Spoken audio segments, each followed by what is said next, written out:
Muy buenos días. Buenos días. Entonces comenzamos con la tercera clase o el tercer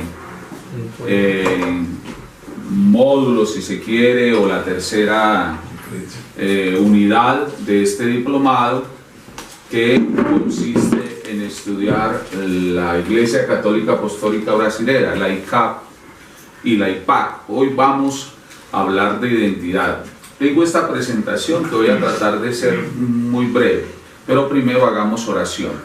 En el nombre del Padre, del Hijo y del Espíritu Santo. Amén. Amén.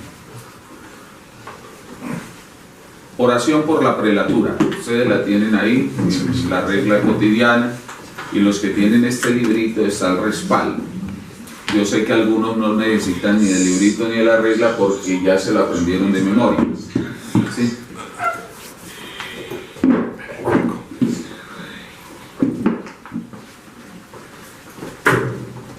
Oh Dios, que por la acción del Espíritu Santo sigues inspirando y señalando a tu Iglesia en el camino del Evangelio como sendero seguro para el cumplimiento de tu voluntad y la salvación de las almas, mira con ojos de bondad a la prelatura apostólica Corpus Christi y concédenos la gracia de tener oídos para tu palabra, corazón para obedecerla y voluntad para hacer la vida en el ejercicio de la caridad. Suscita entre el pueblo fiel numerosas vocaciones que quieran dedicarse a la propagación del Evangelio. Afianza en la santidad a quienes pastorean esta parte de tu rebaño y da a nuestras comunidades eclesiales la valentía de vivir la fe con entusiasmo renovado, renunciando a lo que se opone a la palabra, a tu palabra, y aceptando con convicción lo que en ella se nos revela. Por Jesucristo nuestro Señor. Amén. Dios te salve María, llena eres de gracia, el Señor es contigo. Bendita eres entre todas las mujeres y bendito el fruto de tu vientre, Jesús. Santa María, Madre de Dios, ruega por nosotros pecadores, ahora y en la hora de nuestra muerte. Amén. Gloria al Padre, al Hijo y al Espíritu Santo. Como era en el principio y siempre, por los siglos de los siglos. Amén. Santa Clara de Asís, ruega por nosotros. San Francisco de Asís, ruega por nosotros. San Carlos de Brasil, ruega por nosotros. Espíritu Santo, ilumínanos y en santifícanos. el nombre del Padre, del Hijo y del Espíritu Santo. Amén. Bueno,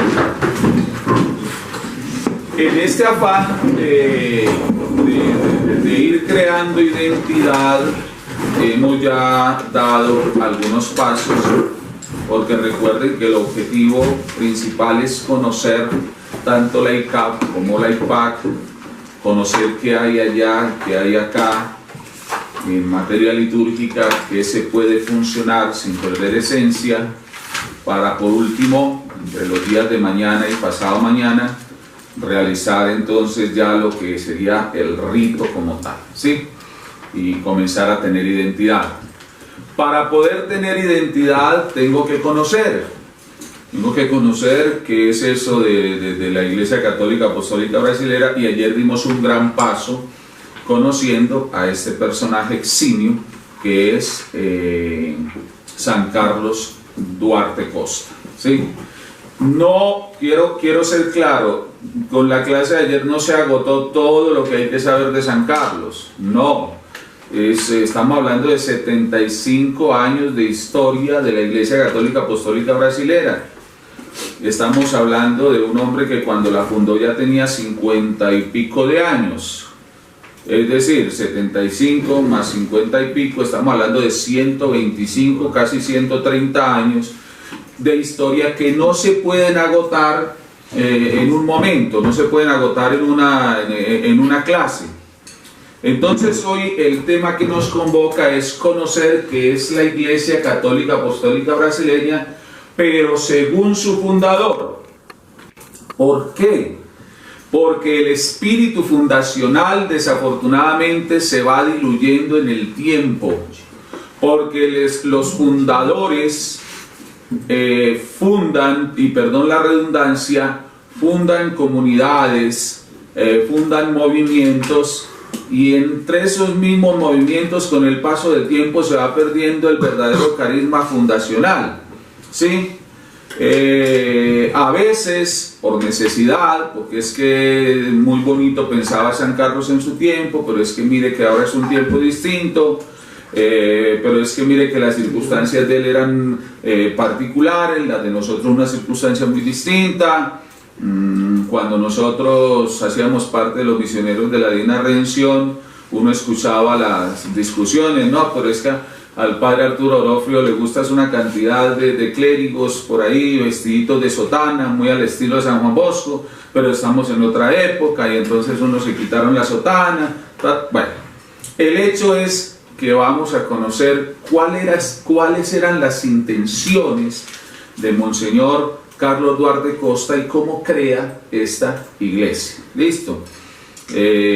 Van a ver algunas cosas interesantes. Y después de hacer esto, ya la segunda parte será ver un video de un par de clases institucionales donde hablamos de que somos en esencia. En esencia somos cristianos y somos católicos, pero somos católicos a un estilo particular, ¿sí? Entonces, sin más preámbulos, miremos entonces la Iglesia Católica Apostólica Brasileña según San Carlos Duarte Costa. No sé si por favor me pueden enfocar que se vea bien ahí.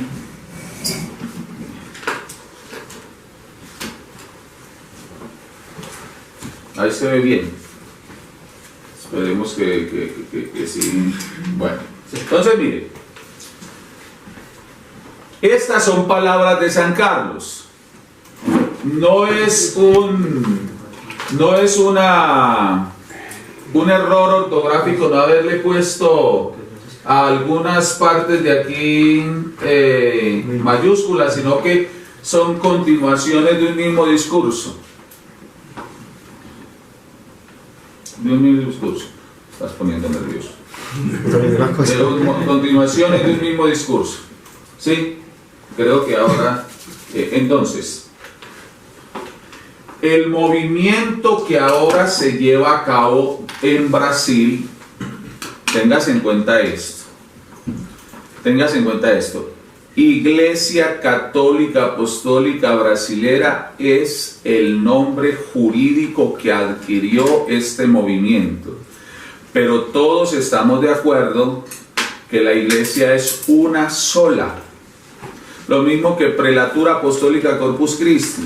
Nosotros no quisimos llamarnos iglesia, lo que pasa es que el Ministerio del Interior exige que uno se registre como iglesia, pero en realidad la Prelatura Apostólica Corpus Christi es un movimiento al interior de la iglesia, porque hacemos parte de la única iglesia, de la iglesia que Cristo fundó, de tal manera que el nombre de iglesia es una exigencia de los ministerios del interior. Pero mire que San Carlos dice, el movimiento, somos movimiento dentro de la iglesia, ¿sí? El movimiento que ahora se lleva a cabo en Brasil, y él ya vislumbraba, estamos hablando de 1900, ¿qué? ¿Cuándo se fundó la iglesia? 1900, ¿qué? 45.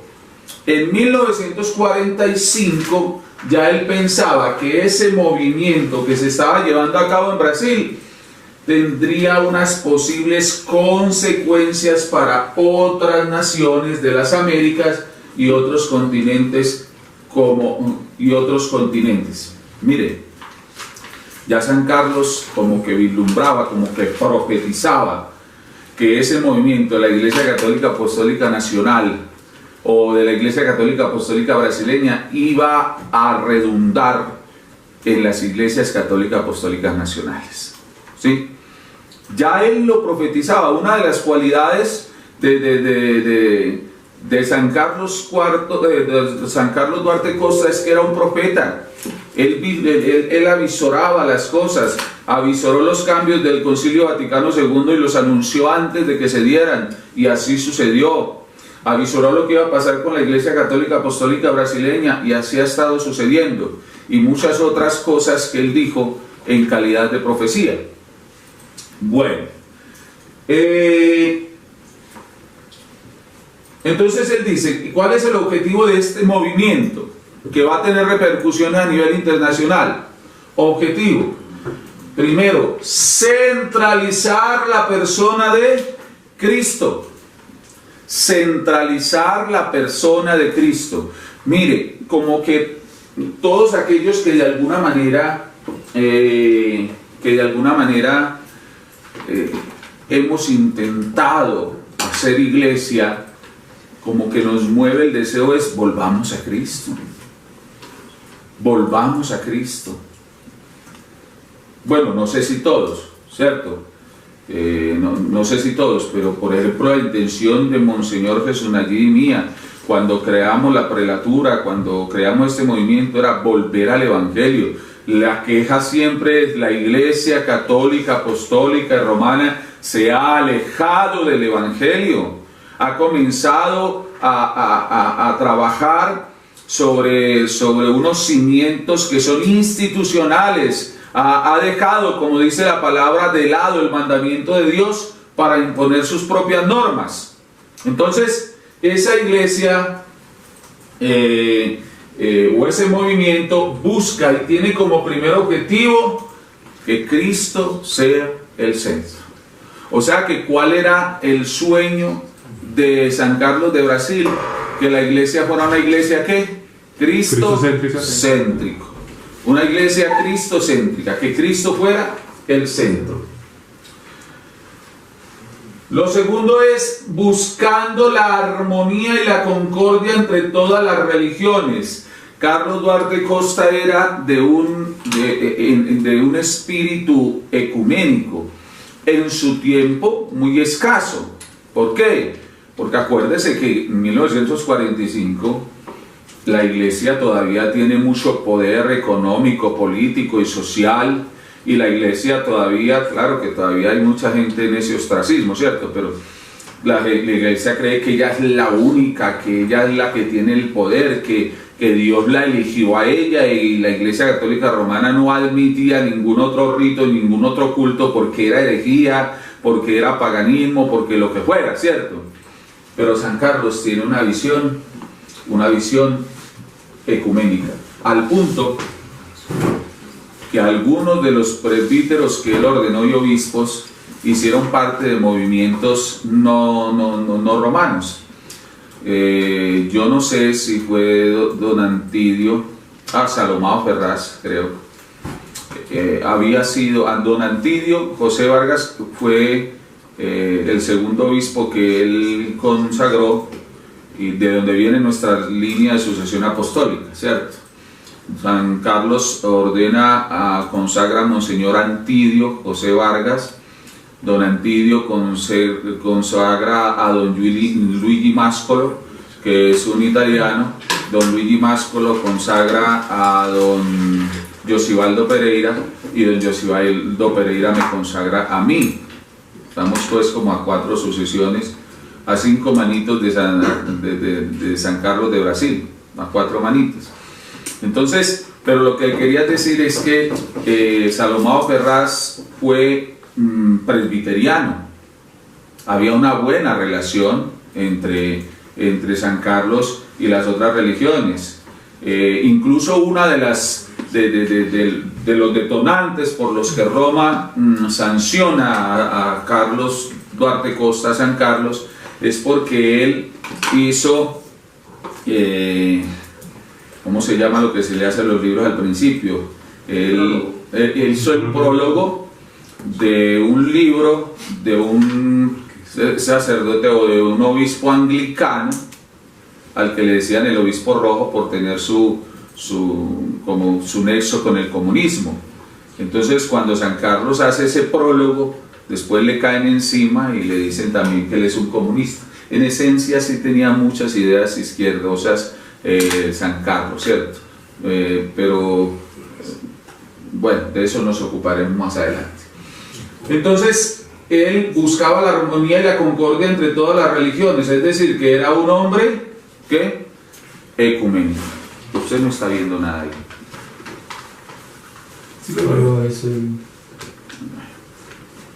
Listo.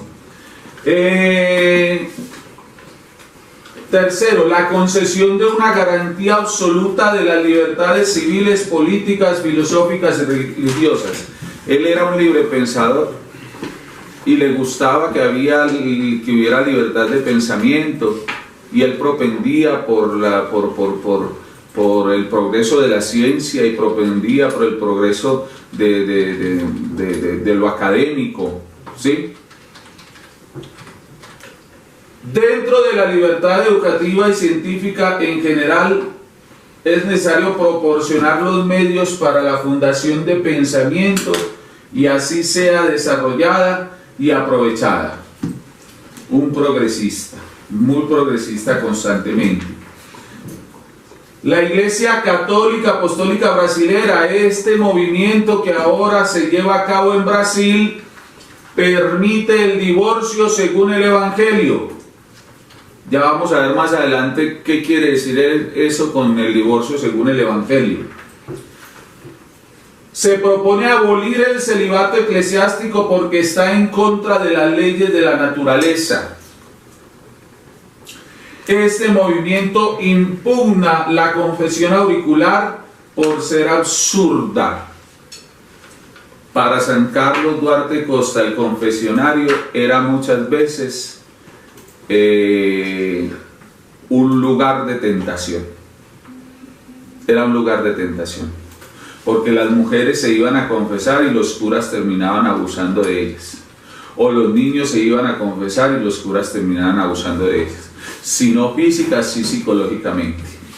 Un cura que comienza a escudriñar, contá, y eso donde fue, padre, acúseme que forniqué, sí, cochina, y bueno, y cuente, y eso dónde fue, y cómo fue, y sentiste rico, o viene un niño, y si el cura pues tiene sus tendencias, entonces no se haga ahí, hágase acá al frente, y comienza a acariciar el niño, y comienza a tocarlo, y que esas cosas hicieron que San Carlos Duarte Costa repudiara la confesión auricular, porque vio como obispo y como sacerdote muchos casos en que el confesionario se convertía en un lugar de tentación.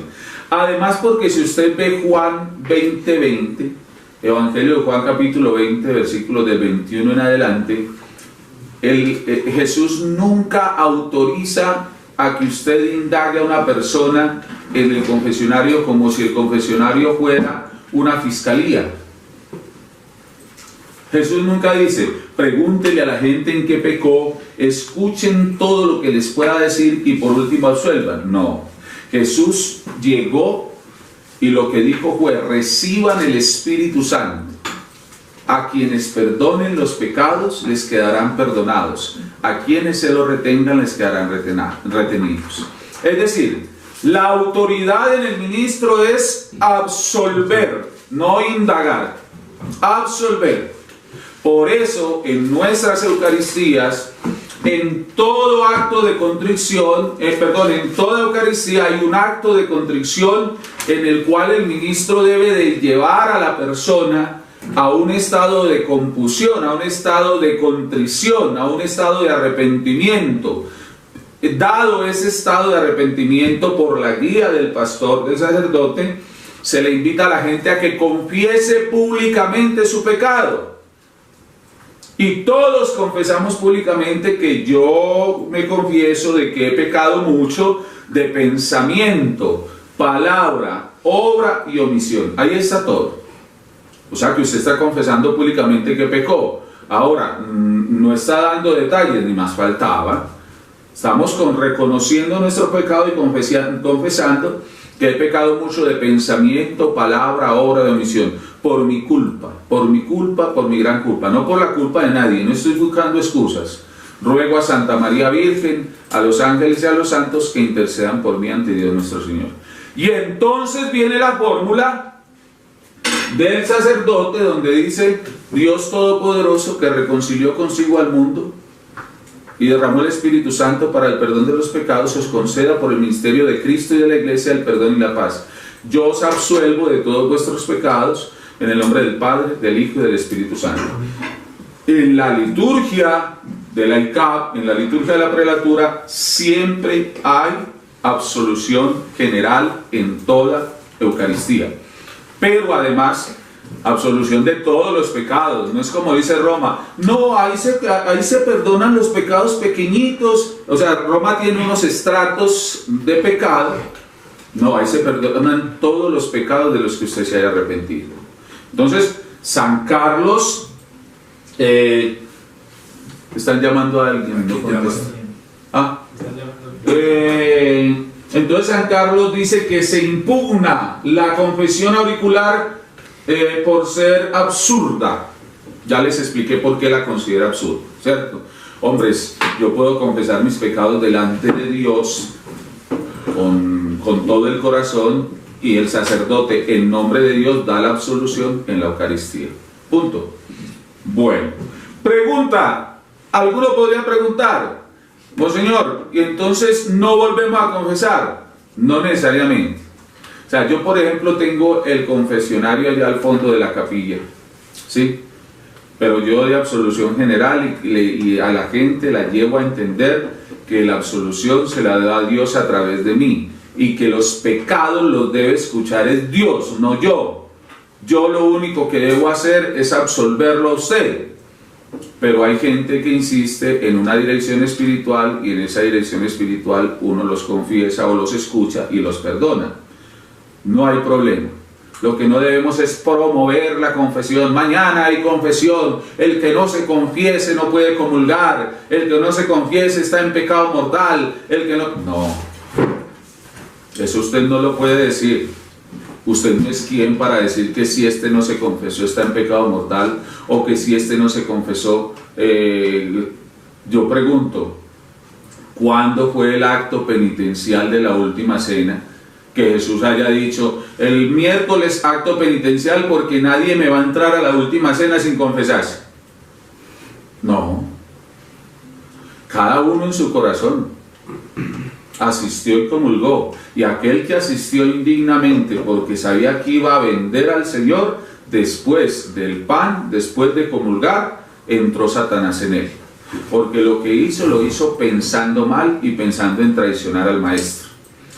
Entonces, ¿cómo van a comulgar sin confesarse? Para eso hay un acto de contrición antes y una absolución, que es que el que come y bebe indignamente la carne del Señor se come, la carne y la sangre del Señor se come y se bebe su propia condenación. Hay que mirar el contexto. San Pablo no hablaba de que no comulgáramos o de que no comiéramos la carne y la sangre del Señor si estábamos en pecado. Al contrario, ese es el Cordero de Dios que quita el pecado del mundo, y debemos acercarnos a Él para que nos quite el pecado. Lo que se busca, o de lo que trataba San Pablo, era de que había ya las Eucaristías se habían convertido en unas orgías, en unas comilonas. Entonces cada uno llevaba su garrafa de vino, y había una familia que llevaba un bulto de pan y otra ni siquiera tenía nada. Algunos salían de las Eucaristías hinchos, borrachos de tanto vino y hartos de tanto pan. O sea que se le había perdido sacralidad a la celebración del ágape, de la Eucaristía. A eso es a lo que llama San Pablo comer y beber indignamente, es decir, sin tener conciencia de lo que estoy haciendo, ¿sí? Entonces, la confesión auricular no es una obligación ni es algo para andar propagándolo, es una opción que, si se da en buenas circunstancias, puede servir, pero no es algo para andar propagando. En palabras de San Pablo es algo absurdo. Es algo, en palabras de San Carlos, es algo absurdo. Este movimiento permite a los sacerdotes tener una profesión civil o militar. En ese tiempo un sacerdote no podía ser otra cosa distinta a ser sacerdote. San Carlos comienza a decir, hombre, si un sacerdote puede ser psicólogo, un sacerdote puede ser médico, un sacerdote puede ser abogado, un sacerdote, etc. ¿Sí? Eso lo abre el Concilio Vaticano II, y ya después nos llenamos de doctorcitos que todo quieren hacer menos celebrar. que le dan mucho más importancia a sus vidas civiles que a su vida espiritual. Debería de ser equilibrado, pero bueno. Noveno, todos los oficios litúrgicos se hacen en la lengua vernácula.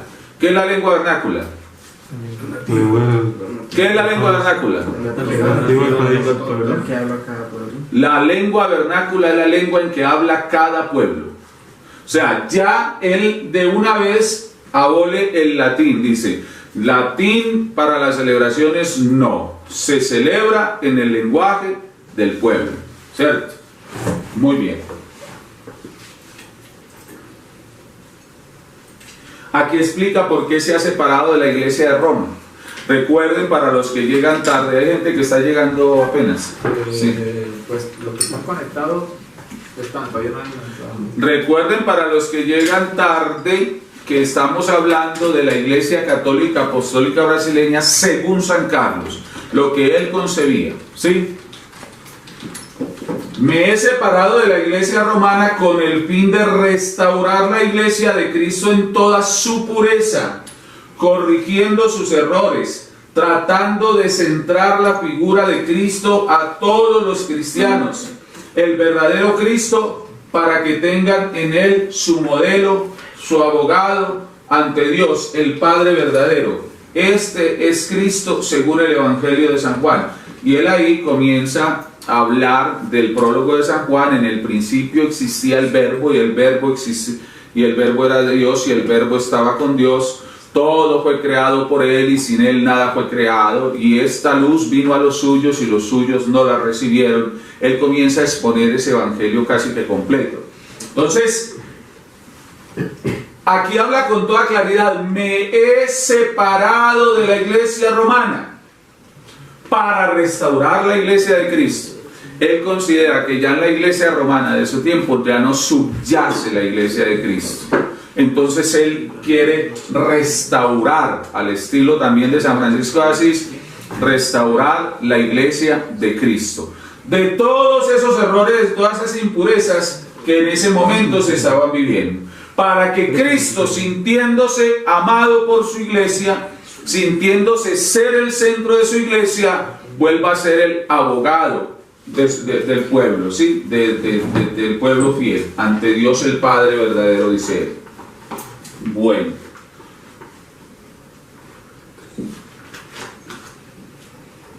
Consagraban en la Eucaristía antes que la hostia.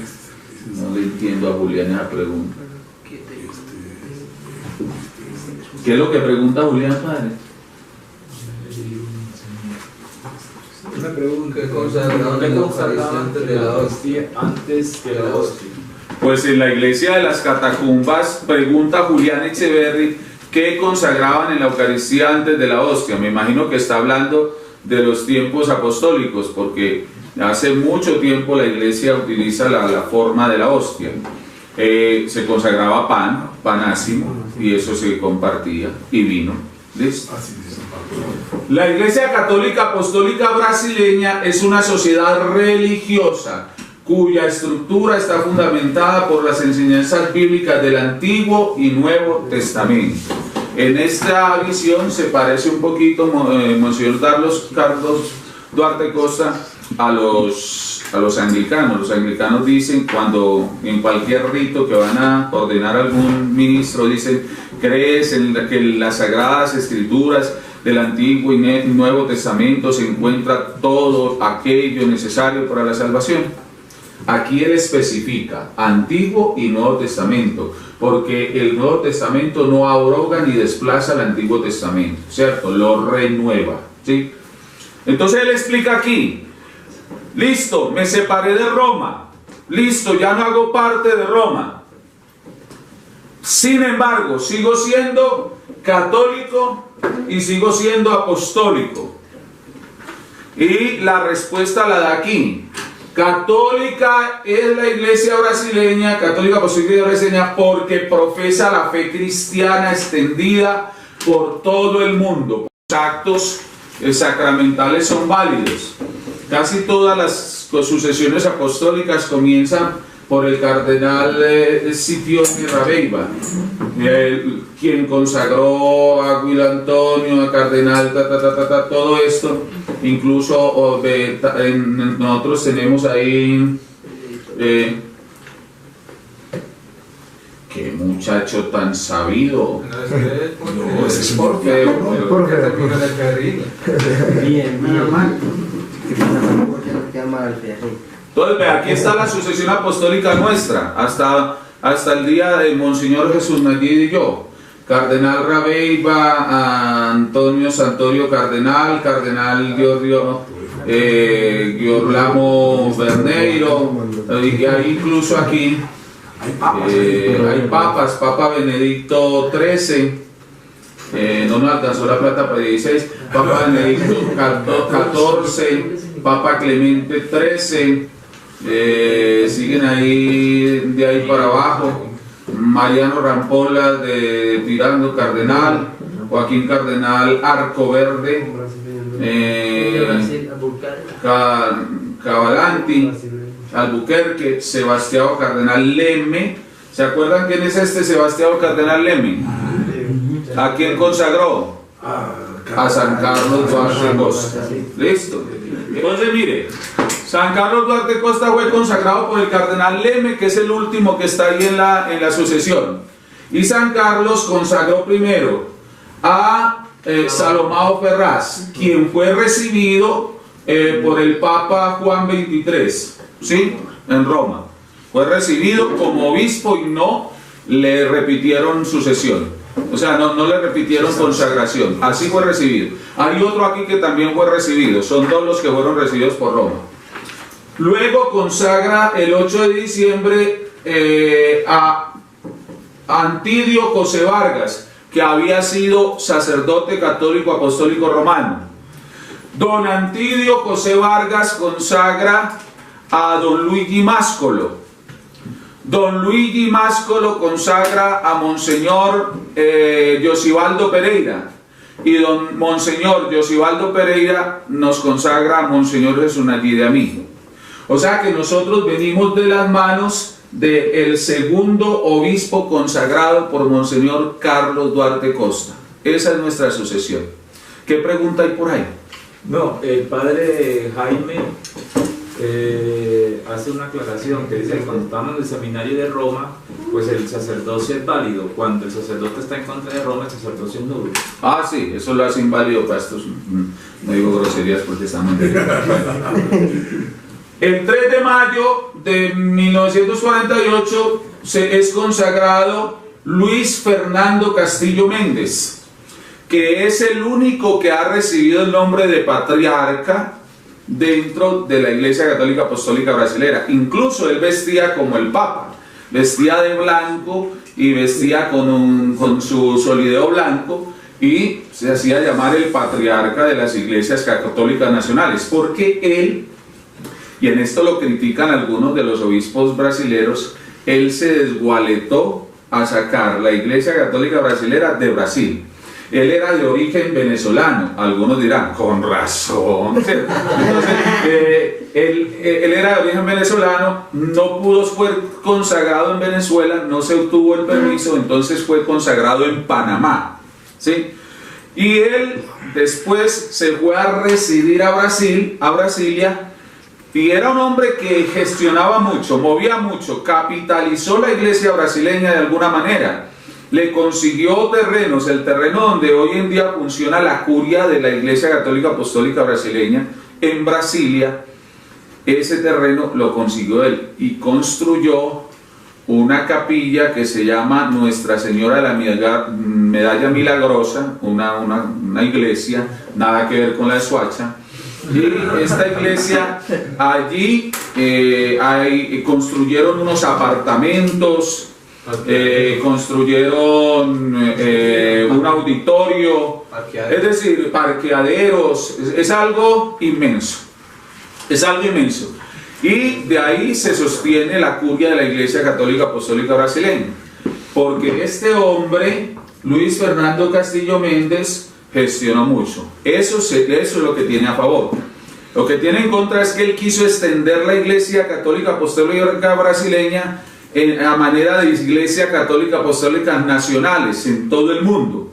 Y regó la simiente de Carlos Duarte Costa por muchas partes, al punto que usted encuentra en cualquier lugar del mundo, en muchas partes, encuentra obispos con sucesión de Carlos Duarte. Eso es indiscutible, pero que no son iglesia brasileña porque no están en comunión con el concilio.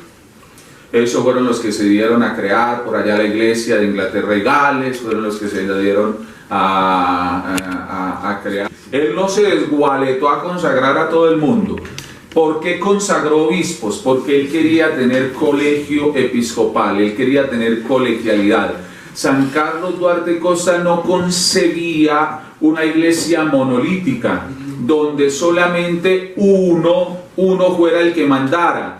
Él concebía que había necesidad de un colegio episcopal que se reuniera. Ayer, por ejemplo, nos reunimos el colegio episcopal otra vez a tratar algunos temas, porque aquí se debe de gobernar en colegialidad. Y ahorita nos vamos a dar cuenta el valor que Carlos Duarte Costa le da al concilio. Bueno, vayan haciéndome la pregunta, nos salimos de aquí. Este material yo se lo voy a mandar, no se preocupe. Yo se lo voy a mandar. Para la tarea de hoy yo les mando el material con el que estoy trabajando. Importante que presten atención y que vayan haciendo preguntas porque eso sí me interesa. Sí. El padre Fernando Castro comenta, acá en Colombia hay sacerdotes que se dicen ser de la Iglesia Católica Nacional. Ellos están bajo la ICAP. Nada más hay una diócesis en Barranquilla. Ya les digo. Respuesta. Mire, es posible que aquí hayan sacerdotes que tengan sucesión válida, muy válida, católica nacional. ¿Por qué? Porque antes de nosotros hubo un obispo que fue a Brasil, que fue consagrado y que vino e instauró la Iglesia Católica Apostólica Nacional aquí en Colombia, que es Monseñor Pacheco. Monseñor, no se llama Fernando, no, Monseñor, bueno, él es de apellido Pacheco. Iba a decir que es muy amigo mío, pero como no me acuerdo el nombre, mejor no digo que es muy amigo mío porque uno se acuerda de los nombres de los amigos. De muy buen trato conmigo, muy querido, muy respetuoso. Desconozco las razones por las que se desligó de la ICAP. La ICAP le realizó advertencia canónica porque él también se puso a consagrar obispos de otras partes, parece que sin permiso del concilio, y eso no se puede hacer. O sea, en el contexto de la ICAP es inconcebible que yo diga, vos tenés perfil de obispo, vení, yo te consagro obispo, así y con autorización de qué, de quién, de dónde vas a sacar las letras apostólicas. No, es que yo soy obispo y tengo autoridad. Obispo sin colegio apostólico es como cura sin obispo. Por eso Monseñor Jesús Nayir y yo, Alexander Pacheco, dice el Alexander Pacheco, dice el padre. Dígale que Aquí dice Guillermo Pacheco. Guillermo Pacheco, a no ser que llame Guillermo Alexander, podría ser, ¿cierto? Guillermo Pacheco Bonacelli, Guillermo Pacheco Bonacelli. No tengo absolutamente nada en contra de Monseñor. Es un señor, un hombre respetuoso, un hombre formado. Es más, su hermano de él, no sé si todavía es vicario general de la Arquidiócesis de Barranquilla, ¿sí? Es una excelente persona, lo aprecio mucho. No tenemos una comunicación muy fluida, pero cuando hemos conversado en muy buenos términos.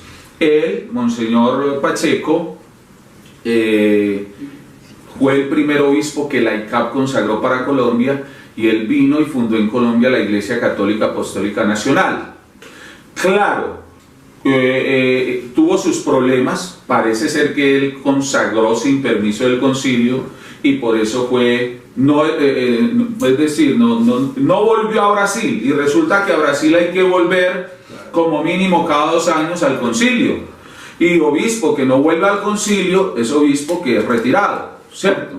Entonces, Monseñor Pacheco ordenó a algunos sacerdotes válidamente ordenados con sucesión muy clara, pero esos sacerdotes dicen las malas lenguas que ellos creían que pertenecían a la ICAP. Y resulta que Monseñor Pacheco se había retirado de la ICAP hacía mucho tiempo, había perdido contacto con ellos, no había vuelto, había tomado decisiones sin consultar. Y entonces ellos reclamaron a Brasil, llamaron, se contactaron con Monseñor Manuel, con Monseñor Josibaldo, con Monseñor el de México, Nicolás, y ellos le dijeron: nosotros somos la ICAP, pero nuestro obispo no está en comunión con ustedes, ¿qué hacemos? Entonces Monseñor o la ICAP le dijo: no, ustedes son hijos nuestros, solo que su obispo se desligó, pues nosotros vamos a tener que darle protección a ustedes. Ellos están en Barranquilla, son los que dirige el padre Anderson. En ese tiempo nosotros contactamos a la ICAP y la ICAP nos recibió. Entonces las cosas quedaron así. En Colombia va a haber una prelatura que se llama Corpus Christi, cuyo primado, el primado para Colombia va a ser Monseñor Abraham González, el prelado de la prelatura. Esa prelatura va a tener alcance nacional e internacional, o sea que la prelatura puede abrir también en otras naciones, ¿sí? Con buenas relaciones con el ordinario del lugar, si hay obispo diocesano, con respeto, ¿cierto? No el respeto que piden los bogotanos, con todo respeto, no, sino con el respeto de verdad, ¿sí? Y en Colombia va a haber una diócesis que solamente va a tener jurisdicción en Barranquilla. Entonces, en este momento hay una diócesis creada con un administrador apostólico que es el padre Anderson, ¿sí? Todavía no es obispo. No sabemos si en el concilio siguiente lo consagren. Es posible que sí, ojalá, o es posible que no. Pero hay creada por la ICAP una diócesis de Barranquilla, que su jurisdicción no puede salir de Barranquilla, es ahí. Mientras que la Prelatura Apostólica Corpus Christi tiene jurisdicción a nivel nacional e internacional, ¿sí? Entonces la respuesta es sí, hay sacerdotes de la ICAP que no pertenecen a la prelatura. Son los sacerdotes de Barranquilla, diócesis de Barranquilla, bajo la tutela del administrador diocesano, que es el padre Anderson. Ah, yo quiero hacer parte de ellos, váyase a vivir a Barranquilla. Puede hacer otra cosa, ¿cierto? Luego, hay otros obispos que reclaman que ellos son la ICAP. Una cosa es que tengan sucesión apostólica de Carlos Duarte Costa y otra cosa es que sean la ICAP. No son la ICAP porque no están en comunión con el concilio. La ICAP es la Iglesia Católica Apostólica Brasileña. Si usted se retira de ella, usted ya no es la ICAP. Ah, pero tengo sucesión de Dios. Sí, claro que sí, Dios lo bendiga. Pero usted no es la ICAP. Usted es un obispo retirado. Usted es un obispo cismático. Se retiró. Armó su otro combo, pero usted no es la ICAP. Usted es un obispo con sucesión válida, pero no es la ICAP. ¿Clara la pregunta? ¿Clara la respuesta? Listo. Entonces, San Carlos alega: somos católicos porque se profesa la fe cristiana, somos apostólicos porque soy verdadero sucesor. Es más, él le escribe al Papa y le dice: usted, Eugenio Pacelli, que es obispo como yo, igual que yo, que se hace llamar Pío XII. O sea, él le aclara: usted a mí no me venga a echar cuentos, que usted tiene la sucesión que yo tengo, usted tiene la validez que yo tengo, solo que usted está en Roma y yo estoy en Brasil. Padre Fabián pregunta, ¿qué influencia tiene la IPAC con la diócesis de Barranquilla? Debe ser con la ICAP de Barranquilla, que está en Barranquilla. Mire, la influencia es fraternal. Solamente fraternal. ¿Por qué? Porque él es administrador diocesano y yo tengo que respetar la administración. Ahora, yo como primado de Colombia, primado, es decir, el que doy la cara por la ICAP, yo puedo intervenir en algunas cuestiones que sean morales o en algunas cuestiones que de pronto atenten contra la imagen de la ICAP, pero no en cuestiones administrativas. Yo tengo que respetar, porque ahorita vamos a ver que San Carlos Duarte Costa dice que cada obispo es autónomo. ¿Listo? Bueno, o sea, si la pregunta es si Monseñor o el Padre Anderson está bajo autoridad mía, no. Él es autónomo en su diócesis y yo soy autónomo en la prelatura, ¿cierto? Es por nacionalidad brasileña, o sea, ya él había explicado, es católica por esto y es apostólica porque soy obispo válido. Y no es romana, es brasileña, por nacionalidad brasileña. Y aquí ojalá algunos padrecitos lean y escuchen bien. Porque se desgrega de la iglesia romana, es decir, no somos romanos. Nos desgregamos de la iglesia romana por allá en 1945. Ahorita, hace 2 o 3 años que constituimos la prelatura, nos desgregamos de la iglesia romana. Por lo tanto, no somos romanos. Por eso es brasileña para ellos, colombiana para nosotros. No reconoce como jefe al jefe de la iglesia de Roma. Ojalá me esté escuchando un padrecito que en todas las misas menciona al Papa. No digamos ningún nombre, pero no es de color claro. Franco es y no nos pone y gritos de cosas. Todas las benditas misas por el obispo de Roma, el Papa. No.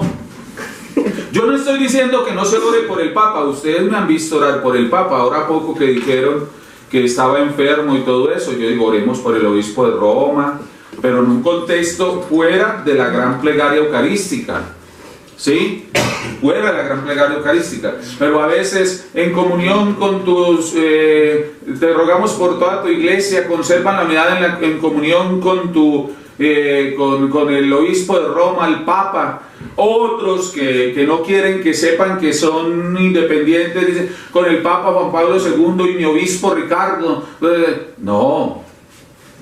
No reconoce como jefe. Ojo, no es que no lo reconozcamos como obispo, no es que no lo reconozcamos como líder, no reconoce como jefe al jefe de la iglesia romana. Los sacerdotes que nos están escuchando saben que Roma lo sacó, y cuando a mí me echa un patrón, ya no es mi patrón, ya no es mi jefe, ¿sí? Y todavía seguimos de lambones por el Papa. No hacemos parte de allá. Entonces, ¿usted a quién debe mencionar? A la jerarquía de la ICAP y a la jerarquía de la IPAC. ¿Cómo? Por el concilio de la ICAP, su presidente Yosibaldo, por nuestro prelado Abraham y nuestro obispo ordinario Jesús Nayir. Por los presbíteros y los diáconos. Esa es la jerarquía que se menciona en la liturgia. En la liturgia no se menciona y por las monjas carmelitas y por los... no, jerarquía es obispos, presbíteros y diáconos. A veces nos volvemos generosos y mencionamos allá está la abuelita. No, por los obispos, presbíteros y diáconos. Uno no tiene que decir, y por las monjas de esta casa, y por los frailes de yo no sé dónde, y por... No. Obispos, presbíteros, diáconos y todo tu pueblo fiel. ¿Y qué son los religiosos? Fieles consagrados. Esos son los religiosos. El padre Pedro Pablo pregunta, señor obispo, los sacerdotes que estamos conociendo la iglesia, que podamos iniciar el proceso de incardinación, estaríamos bajo la dirección de la prelatura en Medellín. Sí. Claro. Todos están bajo la prelatura en Medellín, todos los que están, ¿cierto?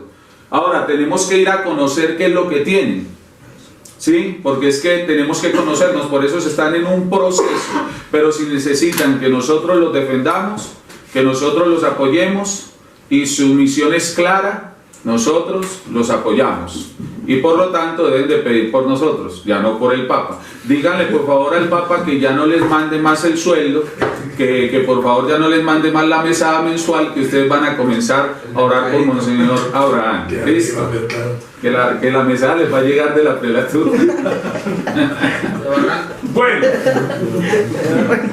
entonces dice, si no reconocemos al obispo de Roma como jefe, como obispo, lo reconocemos. Como líder de la Iglesia Católica Apostólica Romana, lo reconocemos. No como jefe nuestro, no como cabeza nuestra. Entonces, ¿a quién?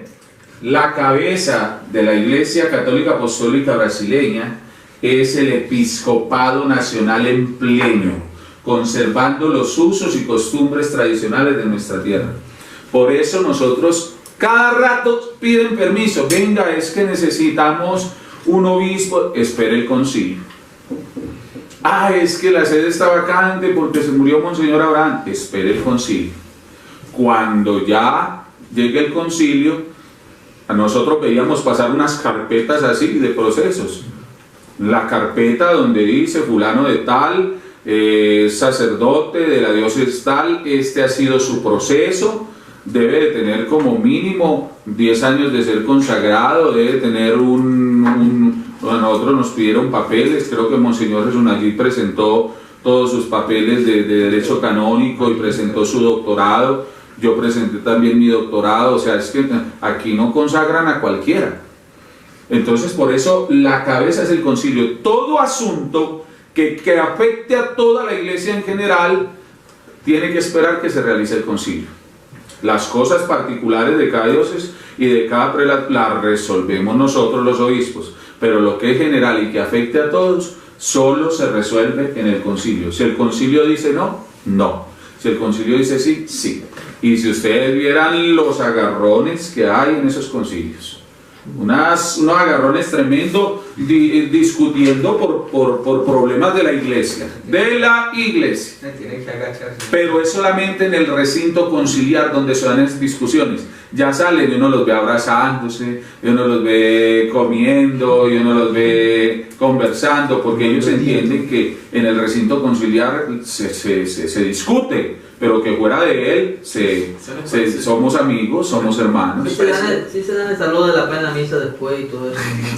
Sí, claro, sí. Es más, se piden perdón de rodillas. ¿Es así o no, Ale? Sí. Cuando he ofendido a un hermano, yo vi a Monseñor Jesús allí y a otros obispos arrodillarse y decir, pido perdón a mis hermanos porque los he ofendido. A mí eso me conmueve. Yo solté lágrimas porque digo, un hombre arrodillado delante de otro y pidiéndole perdón y delante de todo el mundo. Eso fue para nosotros un mensaje muy bonito.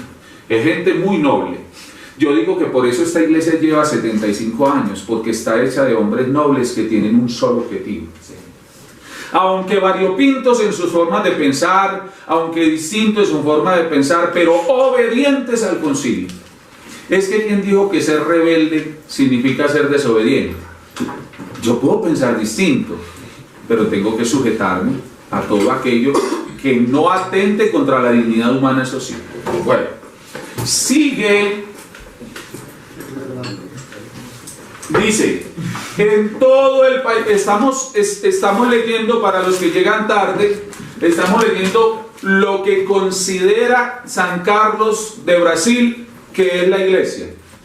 En todo el país habrá circunscripciones eclesiásticas llamadas diócesis. Por eso nosotros fuimos un bicho raro cuando nos presentamos. ¿Ustedes son la diócesis de Colombia? No. Nosotros somos Prelatura Apostólica Corpus Christi. Casi no nos reciben porque no somos una figura familiar dentro de ellos. Explíquenos qué es eso de prelatura. Y tuvimos que explicarles. Sí, no, pero es que prelatura, ya Roma tiene prelatura personal, yo sí, personal sí, y territorial sí, pero no tiene prelaturas apostólicas. Y nosotros somos una prelatura apostólica, es decir, una prelatura misionera. por ahí me les metí, el Espíritu Santo me sopló y dijeron, bueno, entonces sí, y nos recibieron, y dentro de la carta que nos dieron para funcionar dice que tenemos alcance internacional, dentro y fuera del país, ¿sí? Entonces, es reservadas al gobierno y a la administración de un obispo, las diócesis, con jurisdicción amplia, y podrá crear parroquias, capellanías y otras organizaciones religiosas dentro de su legislación nacional. O sea que nosotros tenemos todo el derecho de tener los frailes misioneros compastorianos y las hermanitas adoradoras de los niños. Listo, muy bueno. No falta el grosero que pueda estar completando. Los obispos son, mire, en un principio en la iglesia cristiana los obispos eran elegidos por el pueblo. Creo que San Agustín fue elegido por el pueblo. Agustín obispo, Agustín obispo. San Ambrosio también. El pueblo era el que escogía a los obispos. No eran 3 obispos que reunían. Ve, aquel hombre, bien, y ayuda. Ha girado para la prelatura. Sirve. Propongamos, no, en tiempos pasados era el pueblo. San Carlos piensa igual, y él dice, usted fue elegido por los cardenales de Roma, le dice Eugenio Pacelli al Papa, usted fue elegido por los cardenales de Roma, yo fui elegido por el pueblo brasilero, tengo mayor autoridad porque a mí me eligió el pueblo, a usted lo eligieron sus compinches. Los obispos son elegidos por las comunidades eclesiales de cada diócesis, confirmados por el clero y por el episcopado nacional. O sea que, ¿cuál sería la idea? Algún día necesitamos un obispo, consultemos a las comunidades. ¿Quiénes quisieran ustedes que fueran un nuevo obispo? El padre fulano, el padre sutano. Bueno, listo, hagamos la listica. Reunámonos con el clero. El clero, mire, padres, la comunidad pide que este hermano sea el próximo obispo. El clero dirá, oigan a este. O el clero dirá, claro, estamos de acuerdo. Entonces ya el clero le presenta al consejo episcopal los candidatos, y el consejo episcopal escoge y dice, hombre, sí, este sí. O dice, no, miren otras opciones, pero mire que se da la posibilidad de que sea escogido entre ustedes. Así que vayan pasando la vida muy bien. Confirmados por el clero y por el episcopado nacional, siendo estos, los obispos, consagrados por otro obispo de acuerdo con el ritual adoptado por la Iglesia Católica Apostólica Brasileña. Y aquí subrayo esto para los que todo lo quieren cambiar y hagamos una cosa muy distinta. Mire, ojo. Otro obispo, ¿quién consagra? De acuerdo al ritual adoptado por la Iglesia Católica Apostólica Brasileña, que es el ritual propio de la Iglesia Romana con su pontifical. No se cambia la forma. No. ¿Por qué? Para que no sean puestas en duda la validez de las consagraciones episcopales y de la ordenación de diáconos y presbíteros. Por eso, porque recibí. O sea, San Carlos no quiso cambiar nada. O sea, él lo que quiso fue tener una iglesia católica, apostólica, pero quiso que esa iglesia tuviera fraternidad, volviera a Cristo. Pero en cuestiones rituales, él después, con el rito pues con el que lo vamos a ver mañana, con el decreto de ritos y vestidos, pues él hace algunos cambios, pero en esencia él dice, somos católicos. Y él es muy vivo porque él sabía, él era obispo, él dice, donde le cambie yo una palabra al rito, me dicen que los obispos que celebramos son inválidos. ¿Por qué recibieron a Salomao Ferraz y por qué recibieron a Arce? ¿Por qué? Porque estaban válidamente consagrados y con el rito había materia, forma, ministro e intención, que es lo que se necesita. ¿Sí? Bueno. Los obispos son autónomos. Por si algún cura algún día dice, me voy a quejar a Brasil. Vea a don Brasil. Lo que pasa es que allá hay un obispo que se llama Abraham. Y si usted viera, mijo, pierde su tiempo. Los obispos somos autónomos en nuestra diócesis. Sin embargo, consultarán a sus hermanos en el episcopado cada vez que haya un tema de interés general del Estado o de la nación. Claro. ¿Qué es el concilio? Es un lugar de consejería, de consultoría, y todo lo que se hace pensando en el concilio. Pero el obispo es autónomo en la administración de su jurisdicción. ¿Sí? Hay una señora que está preguntando si le pueden explicar qué es capilla, una parroquia o centro de misión. ¿Se refiere a área, estructura o otra forma? Se llama Silvia Suárez. Pregunta. Pues no, hagamos un paréntesis como para no, ¿cierto? Vea Silvia. Los templos se jerarquizan de acuerdo al uso y preeminencia que se les dé. La basílica, hay basílicas mayores, hay basílicas menores, y se les llama basílicas primero por su estructura y segundo por su uso, ¿sí? Sobre todo la estructura, la capacidad de fieles que albergue, la importancia que tenga dentro de la religiosidad, dentro del uso que el pueblo fiel le da. Por ejemplo, la Basílica del Señor de los Milagros, la basílica aquí en Medellín, la de Bello, es basílica de Nuestra Señora del Rosario, creo, o del Carmen, ¿sí? Parroquia es un templo normal de un culto de una comunidad barrial. Capilla es un templo que no tiene características de parroquia, donde no se administran regularmente los sacramentos, pero sirve para celebrar el culto, porque funge como santuario o sencillamente como el lugar donde se rinde culto en un seminario.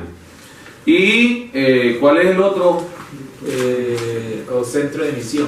Bueno, los centros de misión ya son lugares dignos donde va y se realiza una misión en particular. Esa es más o menos como la jerarquía que se maneja dentro de las capillas, ¿sí? Corrección, como Steven está conectado del celular de Silvita, entonces Armanda, que no es Silvita quien pregunta, sino que es Steven. Bueno, pongámosle Steven Silva. Bueno, cuando los intereses de toda la nación deban ser analizados, se reunirá el concilio todo el episcopado nacional. Eso ya pues nos queda claro, ¿cierto? Dice, bueno, y en esto, de una vez hagamos la comparación, en esto es que la Iglesia Católica Apostólica Brasilera nos da cabida, y es donde encajamos nosotros, la prelatura. Vuelve pues la Iglesia brasileña a los primeros días del cristianismo. ¿Cuál es el postulado principal de la prelatura? Volver al Evangelio. Volver al Evangelio. ¿Para qué nace la prelatura apostólica Corpus Christi? Para volver al Evangelio. Dejarnos de tanto eclesialismo, institucionalismo y romanismo y todo lo que termine en ismo, y volver al Evangelio. Hay que volver a las fuentes, hay que volver a ser cristianos. Se nos olvidó ser cristianos, nacimos siendo católicos y se nos olvidó ser cristianos. Vuelve a los primeros días del cristianismo. Las diócesis se rigen en el espíritu del cristianismo primitivo, es decir, ¿en la qué? Fraternidad evangélica. Por favor, las estructuras eclesiásticas no se rigen por parámetros civiles. No, es que este padre hay que enjuiciarlo, y a este padre hay que aplicarle la ley civil, y a este padre hay que expulsarlo, y a este padre... Cálmese. Mi reino no es de este mundo, dice Jesús. Cálmese, Padre. Si el Padre hizo algo con lo cual ofendió, gracias, hijo,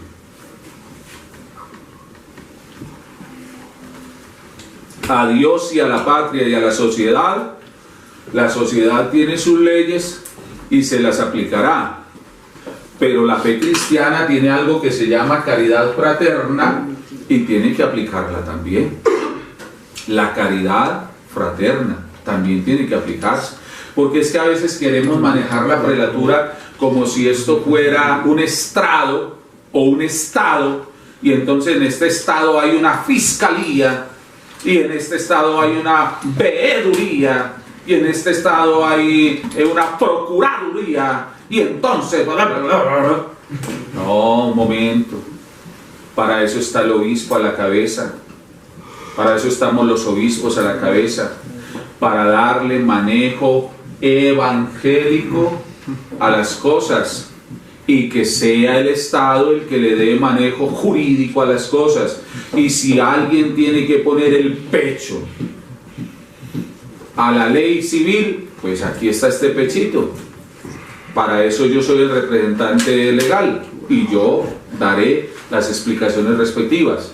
Pero, es decir, la fraternidad evangélica, todo el mundo está buscando el amor y socorriéndose recíprocamente, como lo era en el principio de todos,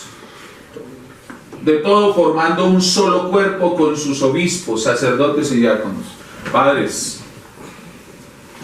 Padres, un solo cuerpo, un solo cuerpo, un solo cuerpo. A veces estamos desligados de la cabeza, que es el obispo. Hacemos lo que queremos, porque como el obispo no nos ve, o hacemos todo lo contrario, porque como ese viejo dijo, y a mí no me gusta ese viejo, entonces yo hago todo lo contrario. Mire, un solo cuerpo, obispos, sacerdotes y diáconos. ¿Y quién es la cabeza? Cristo Jesús. Amén. ¿Quién consigna, hermano? Bueno. Las diócesis se administran de acuerdo con la Constitución y el Código Civil del país. Ahora sí, ¿cierto? ¿Por qué? Porque como iglesia, en el ámbito civil hay una representación legal en cabeza de un obispo. Entonces yo no puedo oponerme civilmente a una serie de requisitos que me pide me pide la Constitución. ¿Sí? Entonces yo tengo que presentar papeles. Mire, este hombre escribió esto en 1945 y dice: cada diócesis tendrá personería jurídica y según las leyes del país debe administrarse. O sea, no se oponga a las leyes del país, respóndale también al país, saque la personería jurídica en el país que esté y entonces obre en consecuencia. Esa jerarquía eclesiástica, dice él, está constituida por diáconos, presbíteros y obispos. Por eso es que dicen los brasileros que la iglesia brasilera no tiene subdiáconos. Bueno, esto es jerarquía eclesiástica. Yo les he explicado a los subdiáconos que ellos todavía no son jerarquía. Ellos son clero, pero no jerarquía, ¿cierto? Comienzan el estado clerical. ¿Listo? ¿Alguna pregunta? No hay preguntas. Sí, bueno, listo. Dice, si enseguida va a haber descanso, claro que sí. Vamos a descansar porque lo que sigue es un video de casi hora 30 minutos, entonces que se vayan preparando. La Iglesia Católica Apostólica Brasileña no admite la confesión auricular, ya que puede ser un excitante para la inmoralidad. Hay un delito que llama el delito de solicitación, que yo no sé, Monseñor Jesús Nayid es el que sabe de derecho canónico. Me dijeron que da excomunión ipso facto. Porque es hacer uso de la materia. Eso, cuando usted confiesa a una señora y le dice: ¿y usted cómo está linda? ¿Usted cómo está hermosa? Se aprovecha de eso. Sí, porque eso que usted me está confesando no miramos a ver si en realidad sí. Sí.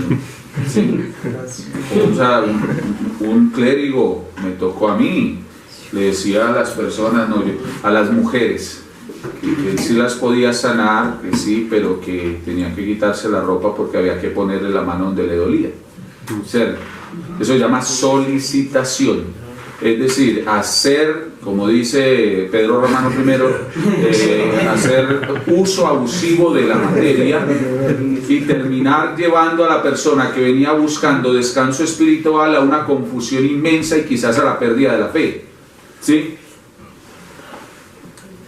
Cuando usted en el seminario se le confían 15 muchachos y usted termina abusando de alguno de ellos. Eso se llama pecado de solicitación y ahí da excomunión ipso facto. Usted queda excomulgado porque usted cogió la materia que Dios puso en sus manos para que usted la transformara. Usted al contrario la está pervirtiendo. ¿Sí? ¿Sí? Entonces, pero hay una señora en la parroquia que le alza la blusa que uno le ponga la mano. no, por favor, Y yo le digo, bájese. Ojo con eso, que uno no tiene que poner la mano en la barriga porque le duele la barriga. El Evangelio dice que Jesús imponía las manos en la cabeza. Usted imponiendo las manos en la cabeza está imponiendo las manos en el cuerpo. Incluso muchos sacerdotes ni siquiera tocan, sino sí. a distancia. Orando, imponiendo las manos sobre el otro. Entonces, ojo, no admite, dice esta iglesia, estamos hablando de la iglesia católica apostólica brasilera, según San Carlos. Esto está exento de ningún comentario de nadie, esto es crudo, así como él lo escribió. Dice, ya respondo allá, no admite el celibato del clero, ya que es contra la naturaleza, después de haber sido impuesto en el concilio de Elvira y prescrito por el Papa Gregorio VII en el año 1074. O sea, no admite el celibato. Esta iglesia no es celibataria. Ahora, que hay sacerdotes celibes, sí, pero no porque se les obligue, sino porque son inteligentes, sino porque ellos quisieron adoptar ese estilo de vida, ¿cierto? Quisieron asumir ese estilo de vida y saben que tienen el don y viven de acuerdo al don que tienen y lo custodian. Pero yo no puedo decir, no, casarme, si no se casa, es célibe por delante, pero mártir por detrás. No se puede. Usted tiene que ser célibe por delante y por detrás. ¿Sí? Si en realidad es célibe y si no, cásese para que no se abracen la familia. En el momento de crear una parroquia se requieren unos permisos. Y pregunta por aquí Silvita. Steven Silva. Claro, usted no puede crear una parroquia. Vea, el gran problema, y en esto me van a disculpar los nuevos, los viejos ya lo saben, el gran problema de estas iglesias católicas nacionales, no en Brasil, porque en Brasil eso lo tienen muy claro, y por eso son una iglesia de 75 años, y por eso es una iglesia constituida. Pero aquí en Colombia, cada sacerdote tiene su parroquia. Su parroquia. A mí que no me venga a decir nada, Monseñor Abraham, porque de una vez me voy con mi gente y con mi parroquia y me llevo mis cosas, y a mí que cada sacerdote que se retira con su comunidad. Qué tristeza. No hay conciencia eclesial. Y por eso estas iglesias no avanzan. Por eso mi intención personal es comenzar a hacer una parroquia cada año. Este año ya hicimos la capilla del seminario. Y vamos a hacer la parroquia. Y así con la ayuda de Dios vamos a ir teniendo la parroquia de la prelatura. Si el padre se emberracó, padrecito, lo queremos tanto. O la parroquia de la prelatura. ¿Sí? Porque en ese momento los que se retiran con su parroquia. Es decir, esta es una asociación de parroquias privadas. ¿Sí? Pero no porque la gente lo quiera así. La gente quiere al obispo y la gente quiere eclesialidad. Y la gente cree que hay eclesialidad. Pero el cura en medio de su egoísmo dice, no, oigan, no, yo me retiro. Entonces a los 8 días le dicen a la gente, bueno, ya no somos de la prelatura por Corpus Christi, ya somos anglicanos. Y la pobre gente, ¿cómo? Sí, pero es casi lo mismo, no se preocupen, seguimos igual que siempre. Yo la pobre gente, bueno, padre. Sí. Yo sigo aquí. A los 8 o 15 días se retira del anglicanismo y dicen, ya no somos anglicanos, ya somos veterocatólicos.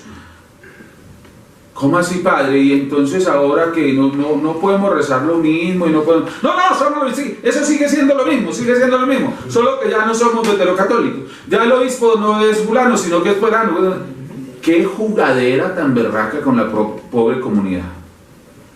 saltando sin tener en cuenta que la comunidad ya ha ido creando adhesión, ya ha ido creando eclesialidad, pero como es mi negocio, como es mi parroquia particular, yo no se la voy a entregar a nadie, porque desafortunadamente esta sopa está hecha de carnes de diversas, ¿cierto?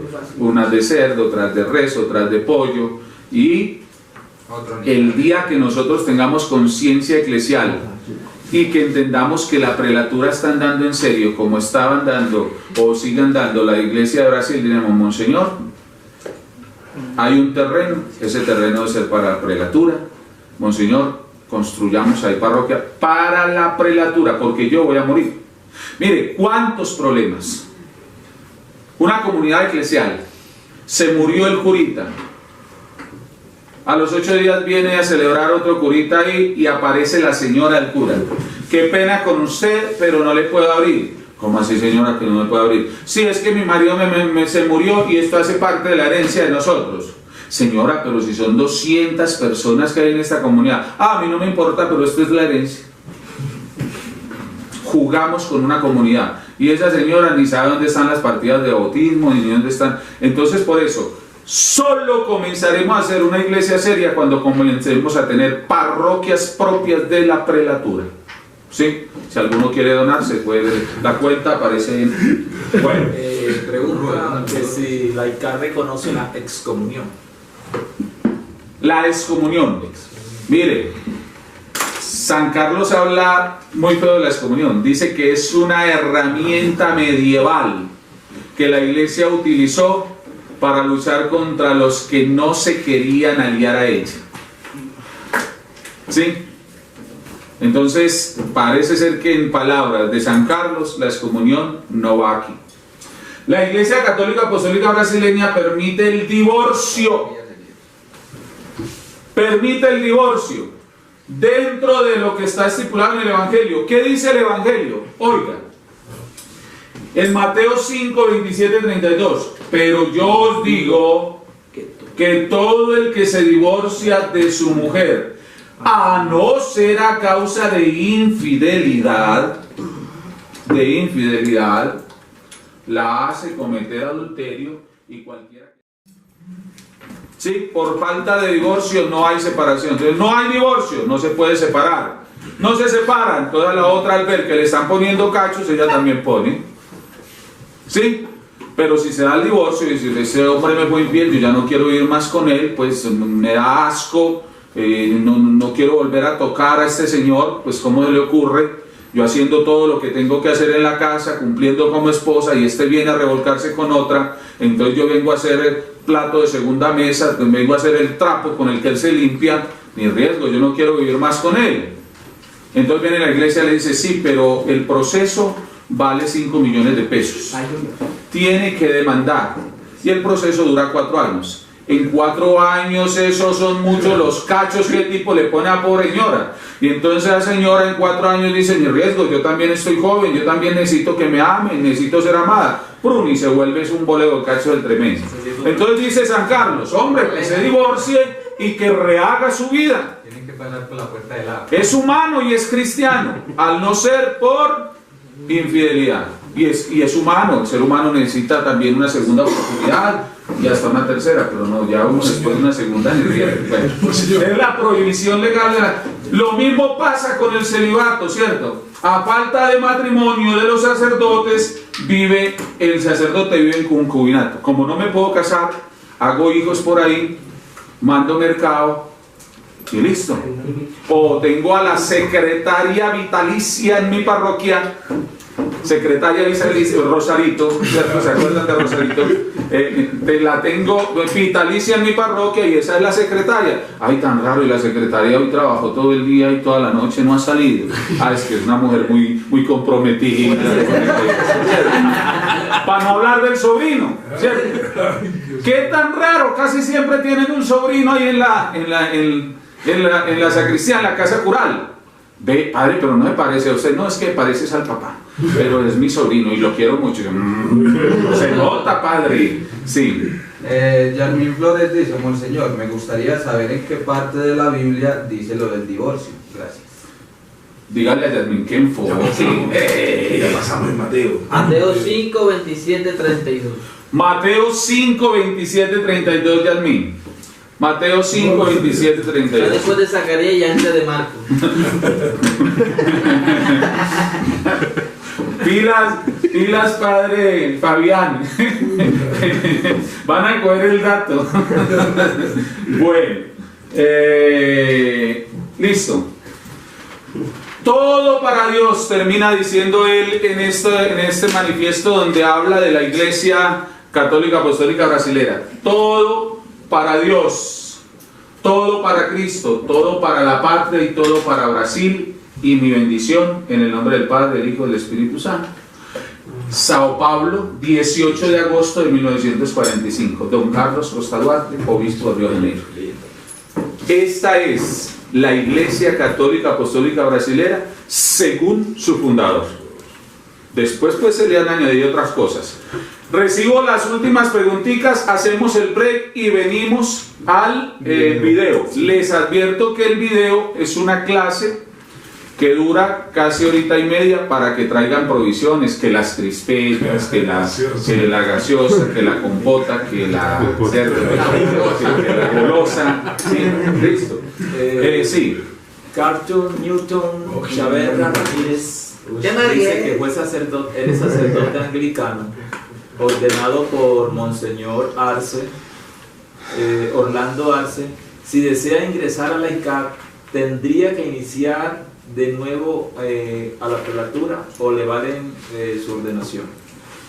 Padre, con todo cariño, con mucho aprecio, pero con toda certeza, las órdenes anglicanas en la ICAP no son reconocidas. Por tanto, usted tendría que ser